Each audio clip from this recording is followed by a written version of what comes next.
Kita akan belajar firman Tuhan bersama-sama dengan tema bulan ini. Tema baru adalah Gereja adalah kita. Dan subtema minggu ini, Gereja dan saya. Katakan gereja dan saya, 2, 3. Gereja dan saya. Haleluya. Kenapa tema ini kita ambil? Kita mau selaraskan dengan waktunya Tuhan waktu 2000 tahun yang lalu. Setelah dia naik ke surga, ada pencurahan Roh Kudus, dan kemudian terbentuk gereja mula-mula. Jadi kita ajak alam pikiran jemaat ini mengikuti apa yang terjadi di zamannya Tuhan Yesus. Saudaraku yang kekasih di dalam Tuhan, misi gereja memimpin setiap orang untuk mengenal Kristus dan menjadi pengikutnya yang setia. Dan kita mau baca sama-sama, kita rubah misi gereja. Misi saya adalah memimpin setiap orang untuk mengenal Kristus dan menjadi pengikutnya yang setia. Tugas kita semua bukan hanya mengantar jemaat datang di gereja, tetapi ada kata dan menjadi pengikutnya yang setia. Jadi, saudara-saudaraku yang kekasih di dalam Tuhan, pada engkau menyelamatkan seseorang datang ke gereja, bukan hanya antar ke gereja, serahkan kepada tim pastoral, dikatakan dan menjadi pengikutnya yang setia. Itu berarti engkau menjadi gereja yang sukses dan berhasil. Gereja dan saya, kita akan bahas dulu mengenai gereja. Apa itu gereja dan bagaimana sebenarnya, dan nanti yang kedua adalah mengenai saya. Gereja adalah tubuh Kristus. Kolose 1 ayat 18 berkata demikian, ialah kepala tubuh yaitu jemaat, ialah yang sulung, yang pertama bangkit dari antara orang mati, sehingga ia yang lebih utama dalam segala sesuatu. Ada beberapa poin di sini, tapi saya hanya menggarisbawahi ayat 18a. Ialah kepala, artinya Tuhan Yesus adalah kepala tubuh, yaitu jemaat, tubuh daripada jemaat. Pada ayat di atas tertulis kata jemaat, yang tak lain adalah gereja. Gereja digambarkan seperti tubuh yang memiliki kepala. Seperti tubuh ini, ada kepala, ada tubuh. Tubuh itu adalah jemaat, kita semua, dan Yesus adalah kepala bagi tubuh tersebut. Jadi jangan salah bahwa di dalam gereja itu senior pastor, gembala, tim pastoral itu adalah mewakili Tuhan, tetapi yang menjadi kepala gereja kita adalah Tuhan Yesus Kristus sendiri. Jadi artinya gereja menurut Alkitab adalah kumpulan orang-orang percaya yang menjadikan Yesus sebagai kepala mereka. Lalu seperti apakah tubuh Kristus itu dan bagaimana hubungan yang semestinya sebagai satu tubuh di dalam gereja? Kita akan lihat pada 1 Korintus 12 ayat 12. Karena sama seperti tubuh itu, satu, anggotanya banyak, dan segala anggota itu sekalipun banyak, merupakan satu tubuh, demikian pula Kristus. Sebagai orang Kristen, ini adalah pelajaran basic dasar yang selalu diberikan kepada orang-orang yang baru bertobat. Jemaat Galilea Church memiliki keragaman yang luar biasa. Dari suku bangsanya, dari karakternya, dari shape-nya, dan ada yang hidupnya makmur, ada yang sederhana, bahkan ada yang kekurangan, ada yang berpendidikan tinggi dan ada yang sedang-sedang saja.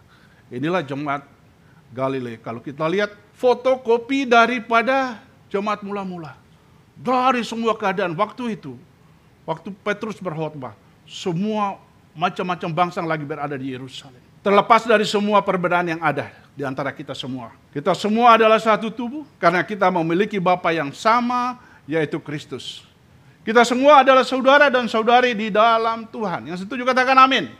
Amin. Saudara ada di sini adalah kita semua bersaudara di dalam Tuhan. Yang kedua, gereja menunjuk kepada orang percaya secara pribadi. Ini kita baca sama-sama pelan-pelan. Hayati kata-kata demi kata-kata supaya kita pegang di dalam kehidupan kita sehari-hari. 1 Korintus 3 ayat 16 hingga ayat 17. Kita baca sama-sama 2, 3. Tidak tahukah kamu bahwa kamu adalah bait Allah dan bahwa Roh Allah diam di dalam kamu? Jika ada orang yang membinasakan bait Allah, maka Allah akan membinasakan dia. Sebab bait Allah adalah kudus dan bait Allah itu ialah kamu. Jadi saudara ada yang ada di sini, semua kita adalah bait Allah. Sebab itu kita harus pelihara, jaga baik-baik. Maka ada jaminan dari Tuhan, siapa yang merusak, melawan daripada bait Allah ini, Tuhan yang terdepan akan membelanya. Sebab bait Allah adalah kudus, dan bait Allah itu adalah kamu. Gereja adalah bait Allah yang tidak dibuat dari tangan manusia. Gereja adalah rumah tetapi bukanlah bangunan. Gereja adalah rumah tempat Allah bertahta. Di dalam hati kita ini ada Allah, ada rohnya ada di dalam. Gereja adalah keluarga Allah yang dibangun atas landasan daripada Yesus Kristus sendiri. Jadi jika berbicara tentang gereja, saya ulangi, kalau kita berbicara mengenai gereja, maka yang dimaksud adalah manusianya, baik secara universal, secara besar maupun secara individual. Jadi manusia itu adalah rumah Tuhan, adalah gereja. Kesimpulan poin 1 dan 2 tadi, gereja adalah kita. Sekali lagi membuktikan, memverifikasi bahwa gereja adalah kita. Katakan gereja adalah kita. 2, 3. Gereja adalah kita. Saudara semua ini adalah gereja-gereja yang terkumpul yang berada pada pagi hari ini. Untuk mengambil referensi, dasar yang paling kokoh di dalam Alkitab. Bagaimana sih gereja itu? Bagian ketiga, gereja di akhir zaman. Gereja yang ada saat ini merupakan replika atau fotokopi atau master plan dari gereja yang mula-mula. Gereja mula-mula lahir dimulai 10 hari setelah Kristus naik ke surga. Kira-kira tahun 30 sampai 34 Masehi. Itu gereja pertama terjadi di muka bumi ini. Yesus sudah berjanji bahwa dia akan mendirikan gerejanya. Dalam Matius 16 ayat 18 nanti Bapak Ibu baca sendiri, cari sendiri. Dan dengan datangnya, bersamaan datangnya Roh Kudus dan hari Pentakosta itu. Itulah terjadinya gereja yang mula-mula. Petrus berdiri, Petrus yang pernah menyangkal Yesus. Pada saat 10 hari setelah Tuhan Yesus naik ke surga, Roh Kudus dicurahkan. Petrus berdiri di depan suatu kerumunan orang banyak di Yerusalem. Dan dengan berani menyatakan, kerajaan Allah telah datang dan Yesuslah Raja dan Mesiasnya. Padahal sebelumnya, sebelum ada pencurahan Roh Kudus, Petrus tidak akan berani menyampaikan ini. Ketika Petrus berbicara, mereka tidak hanya mengerti apa yang disampaikan oleh Petrus itu, tetapi jumlah mereka luar biasa, sangat banyak. Mereka semua memberi respon terhadap Petrus. Ketika Petrus menyatakan mereka harus step kedua, Petrus mengatakan, saudara-saudara harus menjadi murid-murid Yesus dengan bertobat dari dosa dan menerima hidup baru yang diberikan Allah. 3.000 orang menerima seruannya dan menyerahkan diri mereka kepada Yesus dan dibaptis. Mega church yang pertama. Dan sepengetahuan saya, setelah ini belum pernah ada orang berkhotbah, tiba-tiba 3.000 orang bertobat dan dibaptis. Saudara bisa bayangkan membaptis 3.000 orang? Berapa lama? Tetapi itulah yang terjadi di gereja mula-mula. Gereja di akhir zaman merupakan replika gereja mula-mula. Tanda heran dan mujizat akan kembali menyertai gereja kita. Kita akan baca sama-sama ayat-ayat yang mengenai gereja mula-mula. Korintus, Kisah Rasul pasal 2 ayat 41 sampai 47. Saya bacakan ayat ganjil, jemaat membaca ayat genap, dan kita akan baca nanti 47 bersama-sama. Orang-orang yang menerima perkataannya itu memberi diri dibaptis pada hari itu. Jumlah mereka bertambah kira-kira 3.000 jiwa. Maka ketakutanlah mereka semua. Sedang rasul-rasul itu mengadakan banyak mujizat dan tanda. Dan selalu ada dari mereka yang menjual harta miliknya lalu membagi-bagikannya kepada semua orang sesuai dengan keperluan masing-masing. Ayat 47 kita baca sama-sama. Sambil memuji Allah dan mereka disukai semua orang, dan tiap-tiap hari Tuhan menambah jumlah mereka dengan orang yang diselamatkan. Haleluya. Kisah Pasal Rasul 2 dari ayat 41 sampai 47 mengulas, menjelaskan kesatuan gereja mula-mula yang sangat utuh, sangat kompak, sangat solid dan sangat harmonis. Persatuan itu didasari oleh hati mereka yang takut akan Tuhan, peduli terhadap sesama mereka semua yang ada, yang 3.000 plus itu, saudara, peduli terhadap sesama dan penuh dengan ketulusan. Bisa kita simpulkan sebagai fellowship yang luar biasa.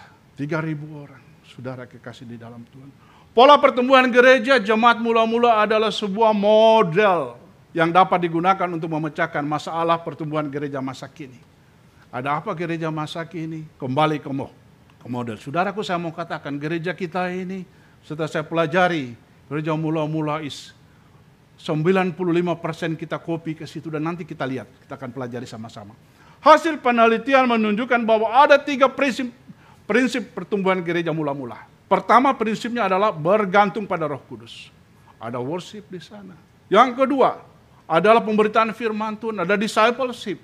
Setelah jemaat banyak, kita melakukan itu di gereja ini. Senior pastor mengatakan, worship, ayo bawa sebanyak-banyaknya.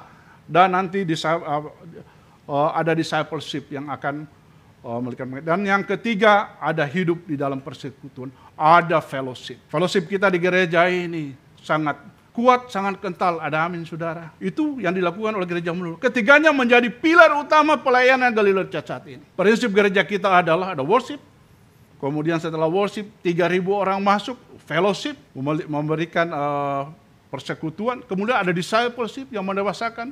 Kemudian ada ministry dan ada mission. Untuk pertumbuhan gereja masa kini, gereja harus bergantung pada satu, gereja mula-mula adalah Roh Kudus. Yang kedua, pengajaran berlandaskan firman Tuhan atau discipleship harus kuat dan gereja hidup dalam persekutuan. Sama dengan gereja mula. Rick Warren pernah mengatakan, penyebab gereja tidak bertumbuh karena tidak memiliki dasar yang kuat.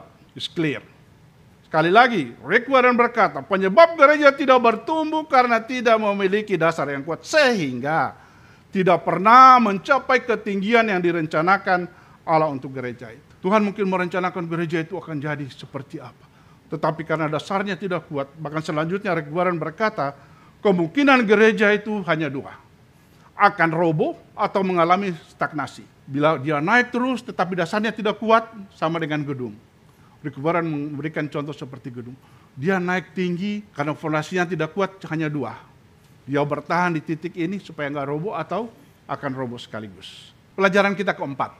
3 mindset yang benar tentang gereja. Kita belajar sama-sama pada pagi hari ini termasuk saya. 3 mindset yang benar tentang gereja. 4.1 yang pertama adalah kita adalah gereja yang loyal, setia. Artinya hidup di dalam discipleship, menjadi murid Tuhan. Dan ini kita sudah mengikuti 201 materinya ada di sana semua. Kisah Para Rasul pasal 2 ayat 42 firman Allah berkata demikian. Mereka bertekun dalam pengajaran rasul-rasul dan dalam persekutuan. Dan mereka selalu berkumpul untuk memecahkan roti dan berdoa. Artinya, hidup dalam pengejaran tanpa henti, berusaha mengejar kebenaran mengajarkan firman Tuhan. Pengabdian yang gigih, berkelanjutan, tidak berhenti, berarti berkelanjutan dan pantang menyerah. Pertumbuhan gereja mula-mula terjadi ketika para rasul memberitakan firman Tuhan. Gereja mula-mula tumbuh karena pemberitaan firman Tuhan. Petrus mendasarkan khotbahnya itu pada kitab suci, pada Alkitab. Dan ia menyampaikan kesaksian tentang 2 hal. Yang penting kita tahu dan pegang dan amini. Yesus Kristus yang telah disalibkan dan telah bangkit. Itu kesaksian yang powerful yang disampaikan oleh Petrus. Tidak ada dari sekian ribu orang yang ada itu akan menyangkal karena mereka lihat. Membuktikan bahwa Yesus sudah mati, mereka tahu, mereka yang salibkan. Bahkan mereka yang kuburkan dan ternyata kuburnya sudah kosong. Itu ayat firman Tuhan yang luar biasa yang dipakai oleh Petrus. Dan kita juga sebagai orang percaya untuk memenangkan banyak jiwa, inilah kunci untuk memenangkan banyak jiwa. Ketika pemberitaan firman Tuhan itu berlangsung, terjadi orang-orang yang mendengar firman Tuhan itu bertobat, menerima Yesus sebagai Tuhan dan memberi diri mereka dibaptis sebagai tanda pertobatan mereka. Kunci kesuksesan Petrus tidak terlepas daripada peranan Roh Kudus. Merubah Petrus yang penakut bahkan menyangkal Tuhan menjadi pelayan Tuhan yang luar biasa. Dalam Kisah Para Rasul pasal 2 ini, gereja yang pertama berdiri itu terdapat 2 sakramen. Gereja Injili hanya mengakui 2 sakramen di dalam Alkitab, yaitu baptisan kudus di dalam Kisah pasal 2 ayat 38 dan ayat 41, dan kemudian perjamuan kudus yang bisa dibaca di Kisah 2 ayat 42 yang kita baca tadi. Sebagai kesaksian pemberitaan mengenai kematian dan kebangkitan Yesus Kristus. Sebentar kita akan melaksanakan perjamuan kudus. Yakini dan imani bahwa itu menyatakan bahwa saudara dan saya yang akan melaksanakan perjamuan kudus sementara mengakui 100% mengenai kematian dan kebangkitan daripada Tuhan Yesus Kristus. Unsur yang terpenting di dalam ayat 42 ini ialah menjelaskan kebiasaan jemaat. Satu, jemaat mengikuti pelayanan firman secara konsisten, tidak terputus-putus. Yang kedua, terfokus. Jemaat mula-mula mereka konsisten, terfokus, dan terarah pada pengajaran rasul-rasul. Mereka sangat mengikuti pengajaran yang disampaikan oleh rasul. Artinya, jemaat mula-mula menaklukkan diri mereka di bawah kepemimpinan para rasul pada waktu itu. Secara konsisten, secara loyal, mereka hidup di dalam pengajaran rasul. Jadi pengajaran enggak setengah-setengah. Gereja kita selalu ada pengajaran-pengajaran yang aplikatif. Ada beberapa alasan mengapa Injil harus diberitakan kepada semua orang di seluruh dunia secara terus-menerus sampai Tuhan Yesus datang kali yang kedua. Pertama, kenapa saudara dan saya harus bersaksi? Merupakan keinginan Allah agar semua selamat. Itu proyeknya Allah. Yang kedua, merupakan beban dan tanggung jawab orang percaya. Tanggung jawab saya dan saudara. Lihat misi yang kita baca tadi. Dan yang ketiga, merupakan kebutuhan semua orang berdosa. Manusia sering hanya memperhatikan baik-baik. Mudah-mudahan kita yang ada pada pagi hari ini yang mengikuti ibadah tidak termasuk di dalamnya. Manusia sering hanya memperhatikan kebutuhan yang kelihatan. Seperti sandang, pangan, papan. Fokus kepada itu. Namun Allah memandang kebutuhan manusia yang tidak kelihatan secara jasmani. Tetapi lebih penting yakni keselamatan atau hidup yang kekal. Kita biasa pikiran kita dengan pikiran Tuhan tidak sejalan, tidak sinkron. Tetapi sebagai gereja Tuhan, kita harus sinkron dengan Tuhan. Namun Allah selalu memperhatikan apa yang dipikirkan oleh Allah terkadang tidak terpikirkan oleh manusia. Yang setuju katakan amin. Kita akui saudara di hadapan Tuhan pada hari sering pikiran Allah itu tidak sama dengan pikiran kita. Padahal sudah diajarkan. Hal ini mengakibatkan gereja terkadang bertumbuh secara jasmani. Perhatikan baik-baik. Hal ini mengakibatkan gereja saat ini terkadang bertumbuh secara jasmani. Jemaatnya luar biasa, kaya diberkati oleh Tuhan. Tetapi tidak secara rohani, apalagi mengenal hal keselamatan. Galileans yang dikasih oleh Tuhan. Saya percaya kita semua pada pagi hari ini. Pertumbuhan jasmani penting. Tapi lebih penting lagi untuk hidup yang kekal. Yang setuju katakan amin. Jalanin sama-sama. Jangan kita konsentrasi untuk keselamatan enggak makan. Salah saudaraku. Seimbang cari hidup sesuai kebutuhan dan jangan lupa prioritaskan untuk keselamatan. Poin kedua, kita adalah gereja yang murah hati. Fellowship. Itu yang dilakukan pada gereja mula-mula. Kisah Rasul pasal 2 ayat 4 dan 6 kita sudah baca tadi, saya baca kembali. Dan semua orang yang telah menjadi percaya tetap bersatu dan segala kepunyaan mereka adalah kepunyaan bersama dan selalu ada dari mereka yang menjual harta miliknya lalu membagi-bagikannya kepada semua orang sesuai dengan keperluan masing-masing. Dengan bertekun dan dengan sehati mereka berkumpul tiap-tiap hari dalam bait Allah. Mereka memecahkan roti di rumah masing-masing secara bergilir dan makan bersama-sama dengan gembira dan dengan tulus hati. Ayat terakhir itu menggambarkan small group pada gereja mula-mula tidak ada gedung gereja saudara. Bait Allah sudah ada sekian ribu. Bagaimana caranya? Mereka mengadakan perjamuan makan bersama-sama dari rumah ke rumah. Dan itulah yang menjadi titik utama gereja kita. Harus memperkuat small group. Kalau small group ini kuat, jemaatnya kuat, masuk ke gereja, itu semua sudah dibekali dengan yang luar biasa. Kenapa senior pastor kita selalu mengarahkan? Small group, mana small group? Karena gereja mula-mula bertumbuh dari small group. Bait Allah, tidak ada gereja, tidak ada gedung seperti kita ini, AC luar biasa semua ada. Gereja mula-mula bentuknya seperti small group, belum punya gedung gereja, tapi punya bait Allah, dan disitulah terjadi pertumbuhan gereja. Kita akan menjadi gereja yang digerakkan oleh karena kemurahan. Penting saudara. Apa yang kita yakini adalah lebih baik memberi daripada menerima. Sekali lagi, lebih baik memberi daripada menerima. Diberkati untuk menjadi berkat. Ada amin. Saudara nggak bisa menghindar. Kalau engkau mau menjadi anak Tuhan, menjadi saksi di mana-mana ini, berlaku buat kita.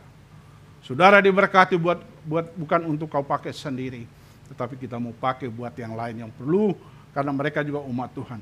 Itulah gereja yang hidup di dalam persekutuan atau fellowship yang luar biasa. Dan gereja kita selalu mengajarkan hal ini. Kenapa di gereja kita selalu pilar organisasi utamanya itu ada 5 tadi ini. Dan lain-lainnya pendukung itu ada di belakangnya. Ada church office mendukung semua supaya 5 tujuan gereja itu tercapai. Orang-orang yang mendengar khotbah Petrus itu memberikan diri mereka untuk dibaptis. Pada saat itu mereka bertekun dan selalu berkumpul bersama-sama dalam persekutuan. Bayangkan 3.000 itu nggak saling mengenal, tetapi setelah mereka menerima Yesus, mereka dibaptis, mereka selalu berkumpul bersama. Setiap orang yang betul-betul sudah bertobat dan mau menerima Yesus, mereka mendapatkan pengampunan dari Tuhan. Dari sinilah terbentuk satu gereja, yaitu berkumpulnya orang-orang percaya yang tetap satu di dalam Tuhan. Awal terbentuknya gereja mula-mula. Berkumpulnya orang-orang percaya yang tetap bersatu di dalam Tuhan. Mereka menunjukkan suatu kesatuan dalam Tuhan melalui pekerjaan Roh Kudus. Dengan bersekutu, mereka bisa saling menguatkan. Sekali lagi saya mau katakan, dengan bersekutu mereka saling menguatkan, saling menghibur, saling mencukupi, dan saling mendoakan. Katakan kami juga. 2, 3, kami juga. Galilean juga melakukan ini, saudara. Gereja mula-mula sukses karena itu. Alasan kita kenapa mempunyai fellowship yang saling menguatkan, saling menghibur, saling mencukupi yang kurang, saling menasihati dan saling mendoakan. Jemaat mula-mula dalam persekutuan mereka memecahkan roti dan makan bersama, dan mereka juga senantiasa berdoa bersama. Mereka selalu melakukan persekutuan setiap hari, dan persekutuan ini menunjukkan keintiman, ada keramah tamahan, dan yang paling penting dalam persekutuan adalah kesehatian. Satu hati. Jadi persekutuan dalam hal ini memiliki 3 arah. 3 tujuan utama adanya fellowship, adanya small group. Persekutuan terhadap Tuhan yang ditunjukkan dalam perjamuan kudus dan doa. Itu persekutuan dengan Tuhan. Persekutuan terhadap sesama, orang percaya yang ditunjukkan dengan berbagi. Pada Tuhan dan kepada sesama kita berbagi. Persekutuan dengan orang luar yang ditunjukkan dengan di mana mereka disenangi oleh semua orang, bahkan dapat diartikan dengan disukai seluruh bangsa. Jadi kepada Tuhan, kepada sesama kita, dan kepada orang luar yang belum mengenal Tuhan. Galilean, pastikan kita semua sudah dan akan menjadi gereja yang murah hati. Sekali lagi, Galilean yang dikasihi oleh Tuhan. Pastikan kita semua sudah dan yang belum akan menjadi gereja yang murah hati. Yang mau katakan amin. Amin. Amin dan tidak amin, ini kewajiban saudara. Puji Tuhan. Yang ketiga, kita adalah gereja yang membagikan kasih Yesus tanpa takut. Ada worship. Kisah pasal 2 ayat 47 mengatakan, sambil memuji Allah dan mereka disukai semua orang. Ini yang luar biasa. Dan tiap-tiap hari Tuhan menambah jumlah mereka dengan orang yang diselamat. Ayat 47. Galileans jadilah jemaat yang disukai semua orang. Ada amin. Supaya tiap-tiap minggu Tuhan menambahkan jemaat baru. Ada amin. Saudara, tidak baik fellowshipnya, nggak baik orang sekali datang, wah cuek nih. Tapi kalau kita mendengarkan kesaksian jemaat-jemaat yang baru, kenapa mereka tertarik di Galilean? Karena ada fellowship. Jadi saudara, kalau kita sudah punya tim yang solid, perhatikan, prioritaskan saudara-saudara kita yang baru datang. Jangan kita yang sudah tumbuh bersama kayak kakak adik ini terfokus ke sini, tapi kita harus keluar. Pastikan itu supaya jadi jemaat yang disukai semua orang.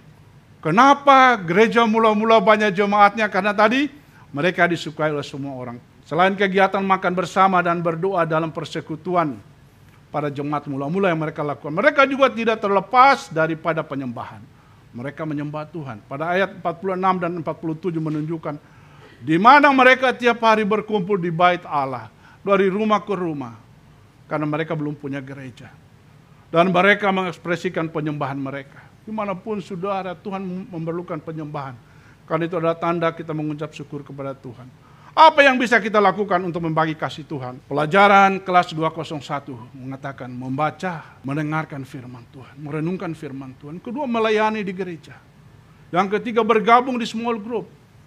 memberikan persembahan persepuluhan, dan memiliki saat teduh yang konsisten. Jadi gereja memfasilitasi semua ini. Gereja berusaha tetapi kembali kepada jemaat sebagai gereja juga. Dan memiliki saat teduh yang konsisten. Saat teduh harus konsisten. Kita punya living life difasilitasi oleh gereja. Nike berkata, just do it. Sudah difasilitasi. Jadi demikian beberapa hal yang sampaikan mengenai gereja. Dan yang kedua, mengenai saya. Mengenai saudara secara pribadi dan saya. Alasan saudara harus ke gereja. What next? Begitu banyak dalam firman Tuhan alasan orang percaya harus ke gereja. Tapi saya hanya mengambil 5 garis besar. Yang pertama, karena Tuhan yang menyuruh. Katakan karena Tuhan yang menyuruh. Karena Tuhan yang menyuruh. Saudara ada di gereja ini. Saudara mengikuti live streaming.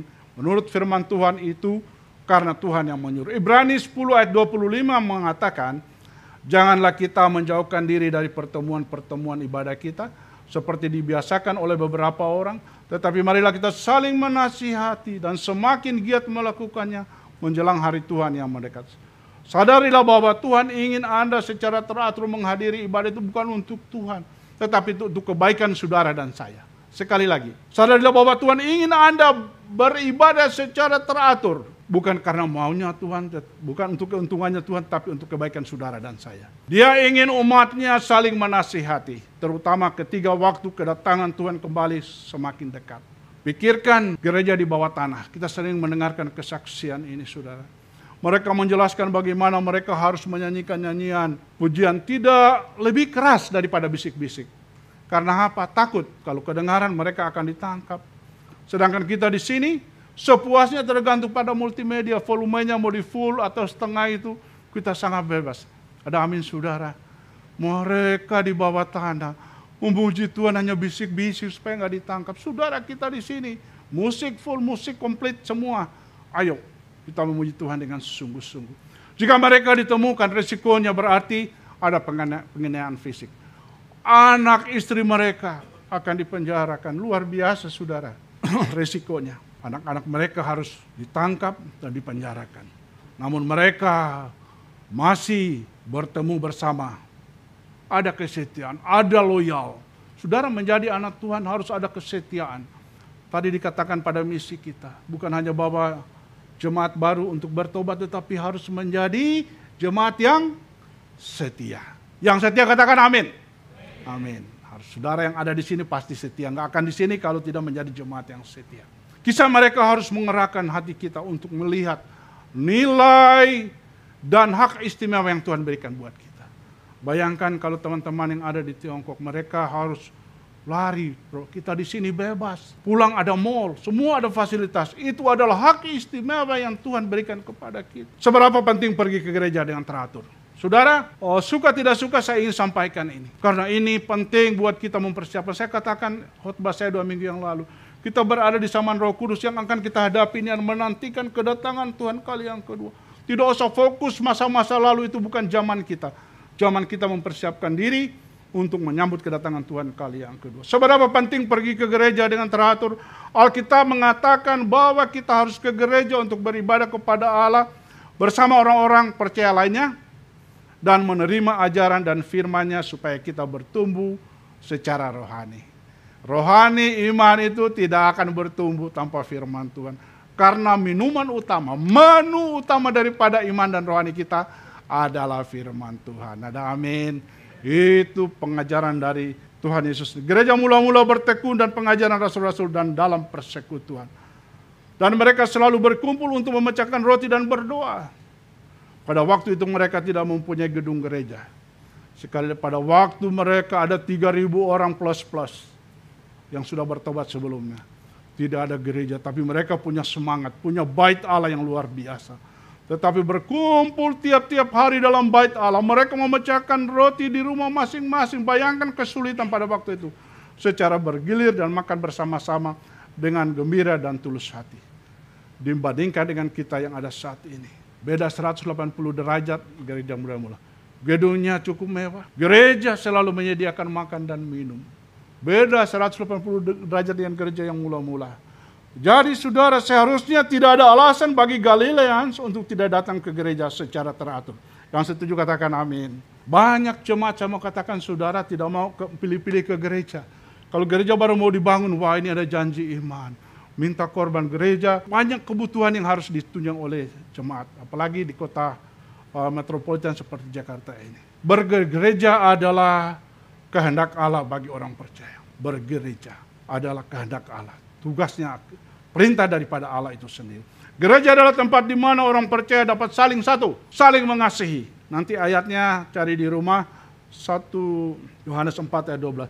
Saling mendukung, kemudian saling menyemangati dalam kasih dan perbuatan baik. Kemudian saling melayani, saling menghormati, dan menunjukkan kebaikan dan belas kasihan antara satu sama lain. Ada amin.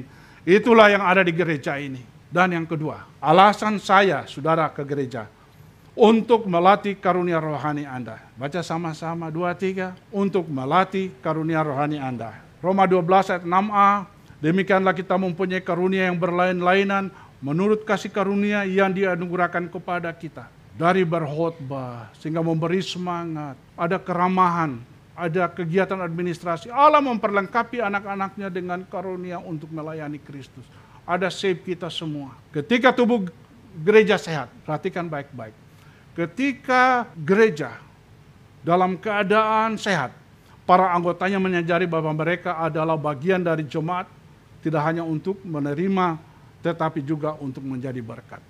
Itu adalah gereja yang sehat. Sebagai anggota tubuh Kristus, Roh Kudus memberi kita karunia-karunia rohani yang berbeda-beda, saudara, untuk melayani. Gereja adalah tempat untuk melatih dan menggunakan karunia rohani. Gereja kita terbuka, siapa yang mau melayani silakan. Jika Anda tidak hadir di gereja secara rutin, perhatikan baik-baik jemaat yang dikasihi Tuhan. Jika saudara dan saya tidak hadir di gereja secara rutin, bagaimana Anda dapat melatih dan mempraktekkan karunia Anda? Ada amin. Mau prakteknya di mana? Di mall? No. Karunia rohani itu prakteknya di gereja. Gereja membutuhkan banyak orang untuk bisa bekerja bagi Tuhan. Memperluas gerejanya atau kerajaannya di muka bumi ini. Sekali lagi, katakan dalam hatimu saat ini, saya siap mempergunakan karunia rohani yang Tuhan sudah berikan. Lihat karunia rohanimu.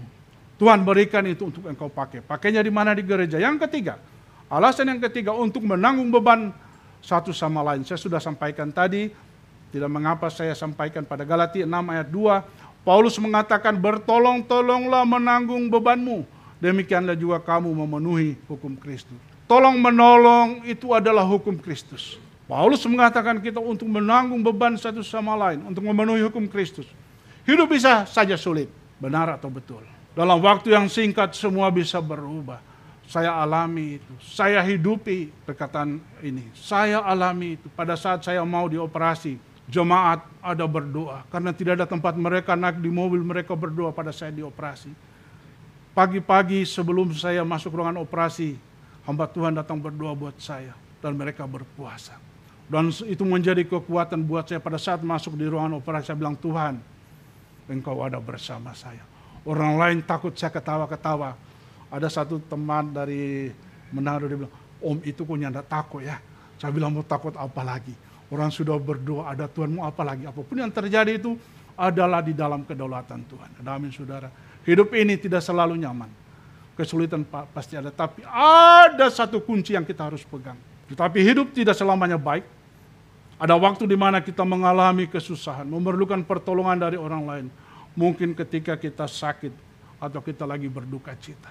Tetapi bagi mereka yang merupakan bagian dari keluarga gereja, tidak pernah merasakan itu. Karena apa? Ada jemaat sesama yang memberikan kekuatan bagi mereka. Kita butuh supporting system dan itu ada di gereja. Yang keempat, kita mengajari anak-anak Anda mencintai gereja. Kita baca sama-sama 2-3. Untuk mengajari anak-anak Anda mencintai gereja. Markus 10 ayat 14, Yesus mengatakan, biarlah anak-anak itu datang kepadaku, jangan menghalang-halangi mereka.